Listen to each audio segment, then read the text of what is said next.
आपल्या प्रयोगाचं नाव काय आहे? चुंबकत्व निर्माण करणं. कोणत्या पद्धतीनं? एकस्पर्शी पद्धतीने. चुंबकत्व ह्या दोन पिन आहेत माझ्याकडे. ह्या दोन पिनामध्ये चुंबकत्व सध्या आहे का? बघा, आहे का? एकमेकाला चिटकतात का? याच्यामध्ये चुंबकत्व नाही. चुंबकत्व असेल, मी कधी म्हणणार याला? दोघं एकमेकाला चिटकतील यावेळेस मी काय म्हणणार? चुंबकत्व आहे.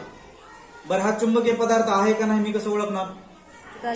चिटकून. ह्याला चिटकून बघतो, बघा चिटकतं का? हे आहे. ह्याला काय म्हणायचं? चुंबकीय पदार्थ आहे. आता मी ह्याला एकस्पर्शी पद्धतीने काय करणार आहे? चुंबकत्व निर्माण करणार एकामध्ये. आता एकस्पर्शी पद्धतीमध्ये कशा पद्धतीने चुंबकत्व निर्माण करायचे तुम्हाला? तर ह्याचा एक ध्रुव कोणता पण, आता मी N ध्रुव घेतला, ह्याच्या किती ध्रुव येतं? 2 ध्रुव येतं. कोणकोणते? उत्तर, दक्षिण ध्रुव.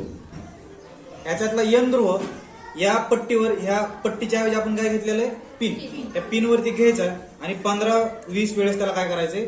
घासायचं.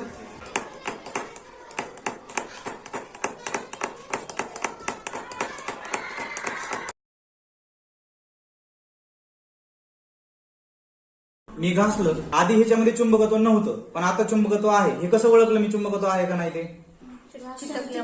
हा, ह्याच्यामध्ये काय झालं? ही पिन आधी चिटकत नव्हती आणि आता काय व्हायला लागली? चिकटायला लागली. ह्या पद्धतीला म्हणायचं एकस्पर्शी पद्धत.